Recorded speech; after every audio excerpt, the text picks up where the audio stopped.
The endless cave, descent into the unknown. Emma could not shake the weight of anticipation pressing down on her shoulders. The entrance to the so-called endless cave loomed before her like the maw of an ancient beast, silent yet inviting. Beside her, Tylor adjusted the straps of his heavy backpack, the powerful beams from their flashlights pushing tentatively through the dusty twilight of the cave's mouth. Thick vines drooped from the rocky arch overhead, and the stagnant air within seemed to whisper secrets of a world that had not felt human footsteps in centuries, maybe even millennia. The expedition had been planned for months, though Emma had dreamed of it for years. Myths and legends about this labyrinthine network of tunnels in the remote mountains had circulated among explorers and treasure hunters for generations. Some spoke of unimaginable riches hidden in chambers lost to time, others whispered of horrifying creatures lurking below, waiting for unfortunate wanderers to feed upon. Yet, no tale was more tantalizing than the one claiming this cave had no bottom, that it spiraled downward into the earth without end, weaving corridors beyond human comprehension. Emma and Tylor were driven by curiosity and unwavering determination.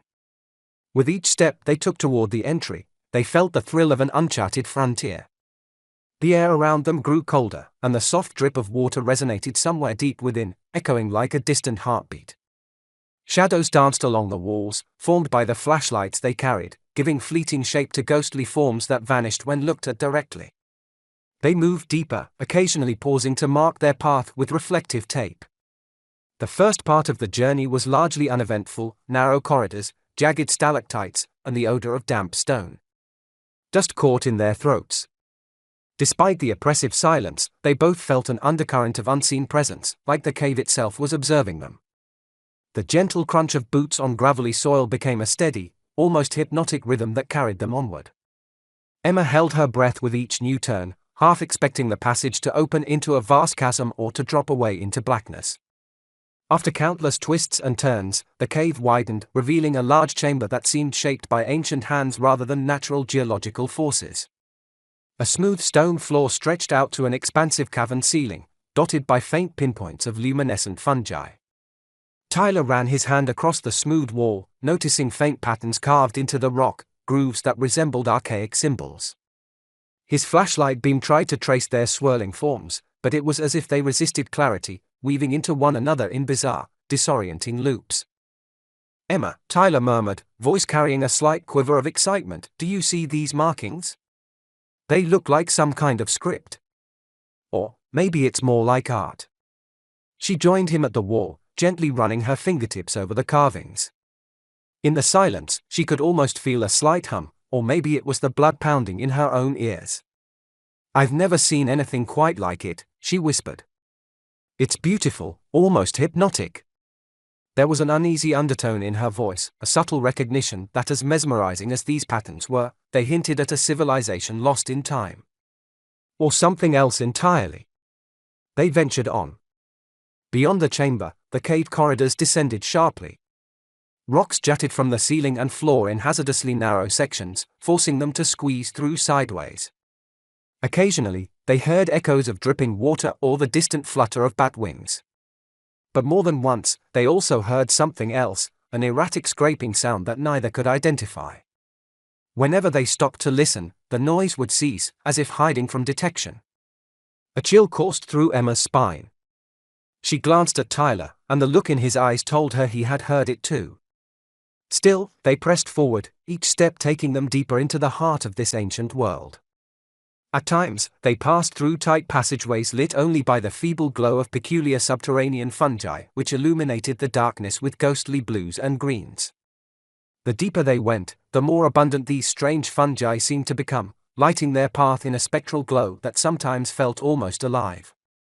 They found another broad chamber where enormous stalagmites rose from the floor, forming a stone forest of monolithic pillars.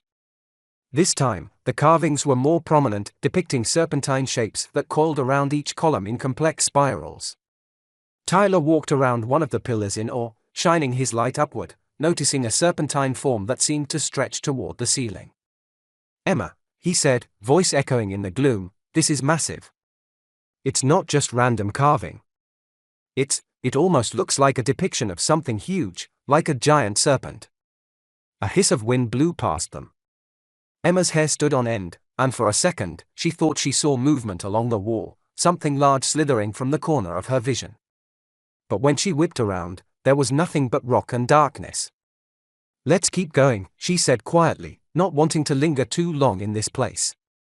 Something about this chamber seemed to watch them with a silent, calculating gaze, as though waiting to reveal itself when they were most vulnerable. As they ventured further, the path sloped downward at a steep angle. Their flashlights flickered as if the energy itself was being drained by the oppressive depths. The air grew thicker, more humid. Strange crystal formations sprouted from the walls, refracting light in shimmering rainbows that danced on the damp surfaces.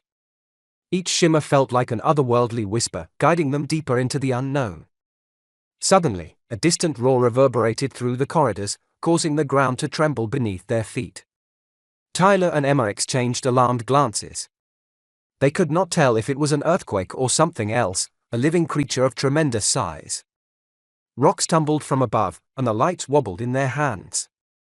Then silence enveloped them once more, broken only by their own labored breaths. They inched onward, hearts pounding. Every moment, the sense of being followed intensified. Emma's mind spun with speculation. Was it just paranoia? Or did something truly lurk in the shadows beyond their flashlight's reach? The path leveled out at last, and they found themselves in a cavern with walls that glistened like obsidian. Tiny flecks of reflective mineral formed star-like patterns across the walls, as though they were walking amidst a field of galaxies. "Tylor," Emma breathed, shining her light around. "It's like the universe itself is carved into the rock." But Tylor's attention was focused on an opening in the wall, a portal-like arch that seemed deliberately constructed. Its edges were razor-sharp black stone, and the interior was cloaked in thick darkness. A menacing aura seemed to emanate from within, a silent warning to all who might dare enter. Emma took a deep breath, silently encouraging herself that they were prepared, that all those months of planning and training would see them through. They crossed through the arch, and the corridor beyond was markedly different. The walls were smooth, almost polished. There were no natural rock formations here. It felt more like a passageway built by an ancient civilization with knowledge beyond anything documented. Symbols similar to the ones they had seen in the upper chambers covered the walls in symmetrical patterns. They advanced in uneasy wonder, hearts thudding in sync with each step. Then, a shriek pierced the silence, a high-pitched, otherworldly cry that twisted through the tunnel. Emma's flashlight jerked toward the sound. At the far edge of the beam, something skittered away on the ceiling. She only caught the briefest glimpse, multiple limbs, slick with slime, too many eyes glinting in the light. Tylor's breath caught in his throat, and Emma's heart pounded even harder. They both stood frozen, ears straining to catch any further movement. Then came the scuttling of claws against stone, like a spider the size of a large dog, vanishing into some hidden crack in the ceiling. "We're not alone," Tylor whispered, voice hoarse with tension. Emma nodded. "We need to stay calm, keep moving. If we stay still, we're easy targets, whatever that thing was." Her bravery was a thin veil over growing terror. Still, they continued with measured caution. The corridor branched into multiple passageways, each lined with those same cryptic inscriptions. It was a labyrinth of choices, each turn riskier than the last. With no reliable map, they relied on their instincts and some faint inclination that they should keep going deeper. They came to a fork where one route angled upward while another sloped sharply down. A faint glow emerged from the lower path, an unnatural luminescence. Without speaking, both silently agreed that wherever this uncanny light originated, it might be crucial to solving the mystery of this place. They descended, each step echoing in the tight stone confines. The corridor opened onto a colossal cavern. The ceiling was lost in darkness, but the floor was spanned by a lake of shimmering green water that emitted its own phosphorescent glow. Strange lichen dripped from the walls, their tendrils glowing like ghostly curtains. In the center of the lake was a small island of rock, and upon it lay what appeared to be an altar. "Is that?" Tylor began, but words failed him. Emma's heartbeat quickened. She felt like an intruder in a sacred temple, defying warnings etched into the walls. They carefully approached the water's edge, shining their lights across its surface. Small creatures darted beneath the glowing waters, their bodies outlined in flickers of green luminescence. The distant drip of water from stalactites overhead was painfully loud in the hush. They discovered a natural bridge of stone that curved across the lake to the island. Step by step, they crossed it, each footfall accompanied by the dull thud of their boots. Every sense was on high alert, the air thick with a power that neither of them could name. When they finally reached the island, the altar was more imposing than it had seemed from a distance. It was carved from obsidian-like stone, adorned with an array of symbols that circled around what looked like a large basin. Emma peered into the basin, spotting a thick, viscous liquid that glimmered. It had the same emerald glow as the lake, yet seemed more concentrated. Suddenly, the liquid began to ripple.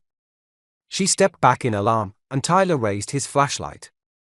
The surface shimmered, and they could see faint shapes swirling within, as though something stirred in its depths. A rumble coursed through the cavern. The water around the island churned, sending out small waves that lapped against the stone edges. A sense of profound presence descended upon them, an intelligence that pulsed within the gloom. Emma felt a nearly irresistible pull toward the altar, her legs trembling as she fought the urge to reach forward. Then, from the inky dark above, a thunderous shriek erupted. Both explorers whipped their heads around in horror as a monstrous shape soared overhead. Wings the span of several men's heights flapped in great arcs, stirring the air so fiercely that Emma and Tylor were nearly knocked to the ground. A serpentine body coiled and twisted in midair, with eyes that gleamed a sickly yellow. Its face was draconic, elongated, lined with serrated teeth. Streams of greenish slime dripped from its maw onto the altar. They scrambled back, adrenaline surging. The creature screeched again, circling around them with predatory intent. In a flash of panic, Tylor fumbled for the flare gun strapped to his pack. He fired a bright red flare into the cavern, illuminating the monstrous figure in a harsh glow. The revelation was terrifying: scaly hide, razor-sharp talons, and a serpentine tail that lashed the air. Its roars reverberated like thunder, scattering echoes that battered Emma's eardrums. Heart-pounding, Emma grabbed Tylor's arm. "We have to get out of this open area. It's too big, too strong." But fleeing was easier said than done. The only clear path was the narrow bridge over the eerie, glowing waters. The creature descended, landing on the far side of the island with enough force to shake the ground. Its reptilian eyes locked onto them with a predatory glare. Droplets of luminescent drool hissed against the stone when they splattered. The beast slithered forward, wings half-folded, tail whipping behind it like a living whip. Driven by sheer survival instinct, Emma and Tylor sprinted back across the stone bridge. The monstrous being roared and took flight again, its wings creating a gale-force wind. The entire cavern seemed to quake. Chunks of the ceiling rained down. Cracks splintered across the walls. Every second was chaos. Glowing water splashed, rocks tumbled, shrieks resounded. Somehow, they made it to the other side of the lake, and Tylor fired another flare as the monster dove. A brilliant flash temporarily blinded the creature, and it veered off course, crashing into a cluster of stalagmites. Emma seized the moment, grabbing Tylor's wrist to drag him into a small opening at the cavern's edge. They squeezed through just in time to avoid the monstrous creature's snapping jaws.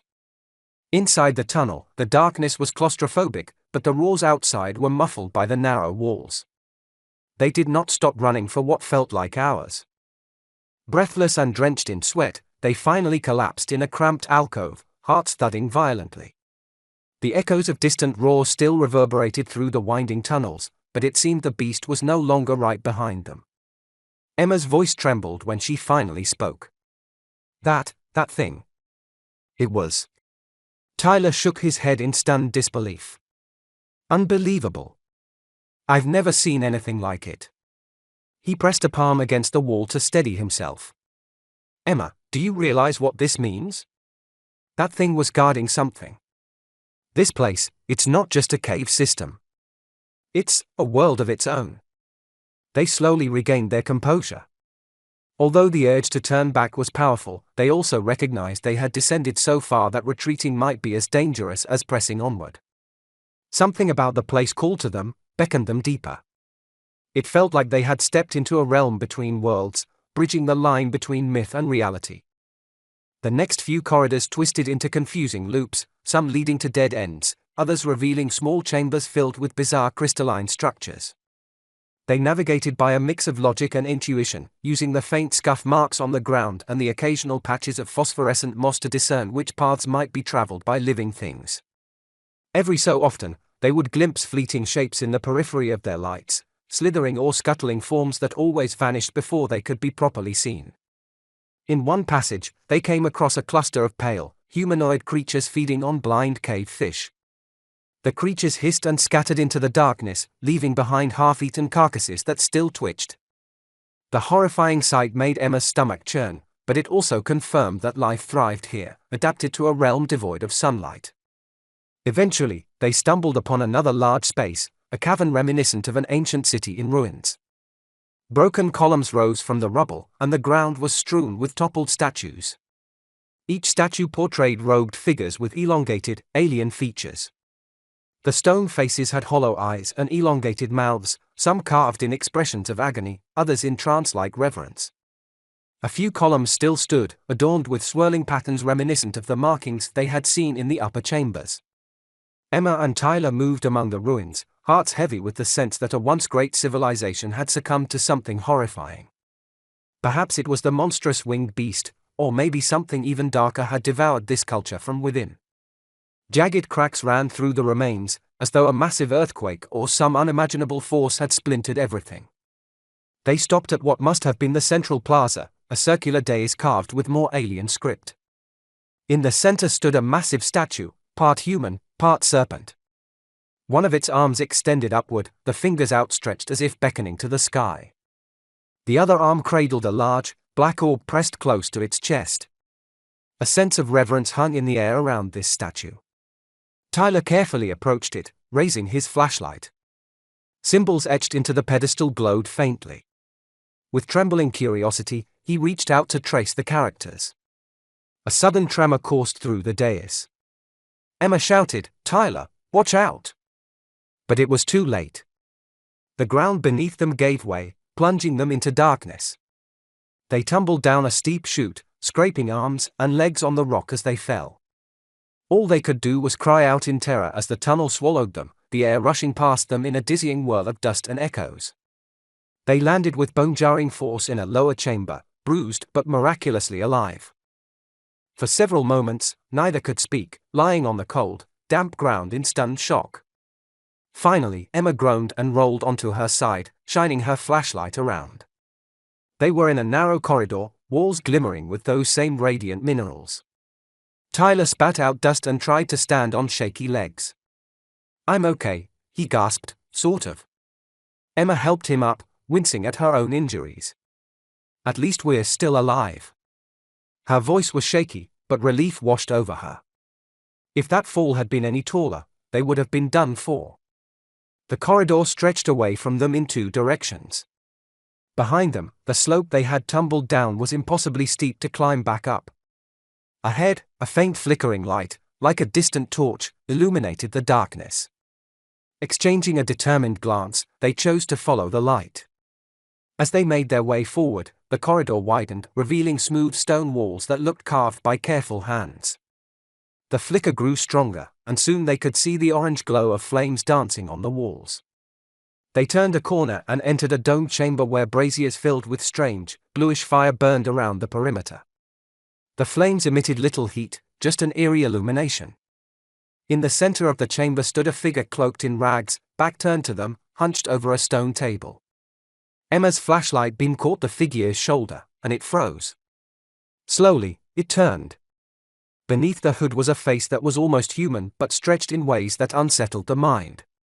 The eyes were large and milky white, as if blind, yet it seemed to stare directly at them. A raspy voice emerged from the twisted lips, words that were incomprehensible at first. Then, with effort, it seemed to shape them into a broken form of speech. "You come from above?" it asked haltingly, as though it had not used vocal cords in centuries.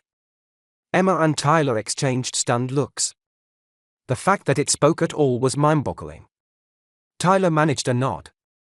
"Yes, we came from far above. We're explorers." The creature laughed, a painful, wheezing sound. It gestured to the chamber around them. Long, long since any from above come here. Darkness is deep. Power is older than men. It coughed, then pointed to the table it was hunched over. I keep knowledge. I keep secrets. All lost to time. Hesitantly, Emma stepped closer, shining her light on the table. A huge tome lay open, its pages brittle and yellowed, covered in bizarre script and illustrations of monstrous beings. Strange artifacts, carvings of those alien faces, small black crystals, were scattered across the table's surface. "Who are you?" Emma asked, heart pounding. The hooded figure gave a racking cough, as though the question itself caused pain. "I am Keeper. I remain to warn, but no one listens. Not even the old kings who built these halls." A pale hand emerged from the rags, pointing at a sigil on the page, a coiling serpent bound by chains. "Danger below. Door to worlds beyond. Seal is weak. The watchers are awake." Tylor felt his blood run cold. "What watchers?" The keeper turned milky eyes on him. "Those that feed in the dark. Those that guard the door. They hunger, always. And the winged beast is but a sentinel, the lesser spawn of the great worm. You feel it, yes? The presence that calls from the deep. The one that speaks in the language of nightmares." Emma could barely breathe. The cave, the monstrous creature, the enthralling marks on the walls, it all pointed to something far more ancient and sinister than they had imagined. "Is there a way out?" she asked softly. "A way back to the surface?" The keeper's expression sagged. It lifted a slender arm, pointing toward another corridor that branched from the chamber. "Upward, that way leads to illusions. The cave does not wish to let you leave. You must be strong, or you join the lost." It tapped a bony finger on the symbol in the tome. "But the seal, it must not break. If the watchers break free, the world above," it trailed off, breath rasping in its throat. A sudden clamoring echoed through a nearby tunnel, skittering claws and the unmistakable roar of something large. The keeper's head jerked up. "They come. I cannot stay." Without another word, the figure seized the tome and fled into a dark recess, vanishing as quickly as it had appeared. Emma and Tylor stood there, the dancing blue flames casting sharp shadows across their frightened faces. The roar came again, closer this time. With no other choice, they sprinted down the corridor that the keeper had indicated. The passage sloped upward, and for a fleeting moment, hope kindled in their hearts. But the further they went, the more the cave's architecture seemed to shift around them. Corridors curved in impossible loops. Symbols flickered on the walls, warping each time they looked away. They began to see illusions, faces forming in the stone, menacing whispers trailing at the edge of hearing, the once solid ground appearing to ride beneath their feet. Their minds strained under the assault. Exhaustion set in, and more than once, Emma nearly collapsed. Tylor gritted his teeth, refusing to give in. "We can't stop," he muttered, voice ragged. "If we do, we're done." They pressed on, passing through twisting corridors that defied logic. Sometimes they found themselves back where they started, forced to choose different paths. Occasionally, they glimpsed fleeting lights or heard unnatural laughter echoing in the distance. Time lost meaning as they stumbled in this labyrinth, guided only by a faint instinct that urged them upward. Their food and water supplies dwindled. Sleep was nearly impossible, haunted by nightmares whenever they closed their eyes. On the brink of despair, they reached a massive spiral ramp carved into the bedrock. The ramp coiled upward, vanishing into the shadows above. Relief and fear mingled in their chests. This was a path leading up, surely it had to. They climbed. The slope was gentle enough to walk, but their exhaustion made every step a struggle. Strange carvings lined the outer wall of the spiral, depicting scenes of worship, battles against monstrous forms, and rituals performed before colossal serpentine gods. At times, the ground trembled, and they paused, fearing a cave-in or the approach of something monstrous. Yet no threat materialized, only the unrelenting weight of the stone around them. After what felt like an eternity, a dull glow began to fill the air. They looked up to see an opening far above, where a hint of some type of natural light, whether from the surface or another luminous phenomenon, filtered in. Their hearts pounded with renewed energy. They redoubled their efforts, clambering up the final stretch of the ramp, lungs burning, throats parched, bodies screaming for rest. At last, they emerged into a broad chamber that had a wide crack in its ceiling. A pale light, perhaps moonlight or starlight, shone through, illuminating piles of bones scattered across the floor. Skulls of various shapes and sizes stared at them from hollow eye sockets. Emma swallowed hard, the air thick with the musty stench of death. She could see the star-flecked sky beyond the crack, a precious glimpse of freedom. "Tylor," she breathed. "We're close, so close." He nodded, voice trembling. "We just have to." A shape moved in the corner. A towering figure rose from the darkness, draped in tattered cloth, something reminiscent of the Keeper but far larger and more menacing. Its eyes glowed with malicious red light, and its mouth spread wide in a voiceless roar. In a flash, it lunged. Emma dove aside, feeling its claws rake the air behind her. Tylor rolled to the opposite side, grabbing a flare from his belt and lighting it. The sudden red glow revealed the creature, a grotesque amalgamation of skeletal remains and shadowy flesh, bound together by some dark force, a guardian of the threshold. Emma scrambled for her climbing axe. With a cry, she swung at the beast's arm, lodging the blade in its putrid flesh. The creature hissed, thrashing her aside with bone-crunching strength.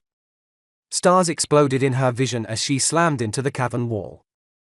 Tylor yelled her name, brandishing the lit flare in the monster's face. The creature recoiled slightly from the brilliance, but it was not enough to drive it back. Its massive clawed hand swiped, knocking Tylor off balance. The flare fell to the ground, sputtering on the dusty floor. Coughing up blood, Emma forced herself to her feet. The crack in the ceiling was just above them, but it was too high to reach without climbing gear. Another roar reverberated in the chamber. The creature turned toward her, jaws snapping in silent fury. She spotted a large stalagmite behind it, cunningly shaped like a spike of stone. An idea sparked in her adrenaline-flooded mind. "Tylor," she shouted, hoping he could still hear. "Get behind it. Push it." She charged at the creature, adrenaline banishing the pain. At the same moment, Tylor lunged from the side, tackling the monstrous guardian around its legs. Unsteady, the beast staggered backward, footsteps edging dangerously close to the towering stalagmite. Summoning every last reserve of strength, Emma hurled herself at its torso. The combined force caused the monster to stumble and crash against the jagged stone pillar. A sickening crunch echoed through the cavern as the stalagmite impaled it. The guardian's red eyes flared with a final flash of hatred, then dulled into dark hollows. Its body disintegrated into a cascade of dust and bones, clattering onto the rocky ground. For a moment, both Emma and Tylor stood gasping for air, barely believing their victory. The path to the crack in the ceiling lay open. They found a series of stone outcroppings that offered a potential climb.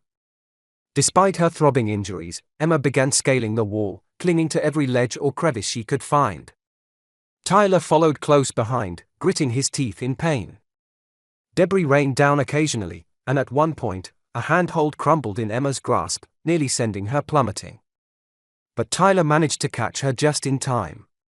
Finally, with trembling arms, Emma hoisted herself through the narrow crack, feeling a burst of fresh air on her face.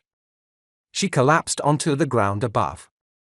Tylor pulled himself up moments later, and they lay there together, gulping in the cool night air beneath a canopy of stars. The mountain range stretched out around them, black silhouettes against a brilliant sky. They had escaped the endless cave. For a long while, they could do nothing but gaze up at the stars, letting the reality of their survival sink in. Night insects chirped, a soothing lullaby compared to the horrors they had faced below.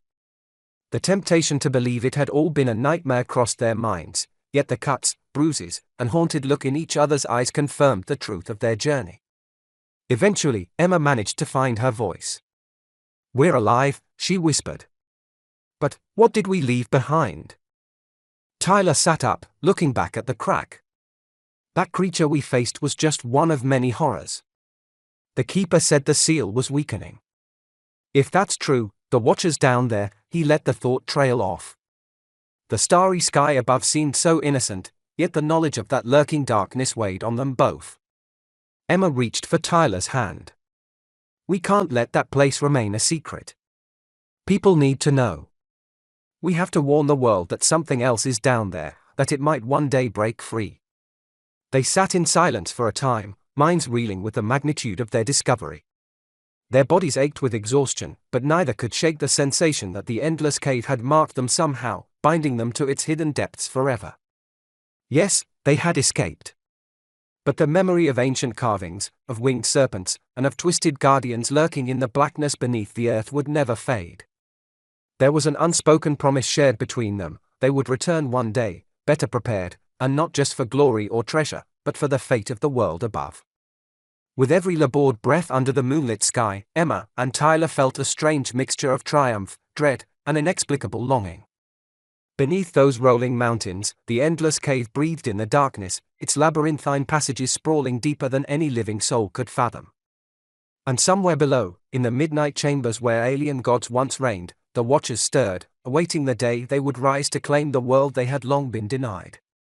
Though Emma and Tylor found a measure of peace that night under the stars, they knew that their story, the story of that place, had only just begun. The seed of adventure, once planted by curiosity, had now sprouted into something far more formidable, an unbreakable tether to the subterranean depths, where unimaginable horrors and profound secrets slept side by side. And so the endless cave breathed, as it always had, inhaling the fears and exhaling the nightmares of those who dared to tread its sacred, forbidden halls. The labyrinth waited patiently, certain that eventually, someone, maybe Emma and Tylor, maybe others, would wander into its gaping maw once again, unable to resist the intoxicating call of mystery. There, in the heart of the earth, action and adventure had no limits, and even the bravest souls realized that some mysteries were never meant for mortal eyes. Yet still, humans would try, drawn by the echo of wonders and horrors that dwelled in realms far below the surface of understanding. And in that desire, the cave found its eternal sustenance, the hearts of explorers bold enough to seek the unknowable, to risk all that they were for the faint hope of conquering the endless cave's infinite shadows.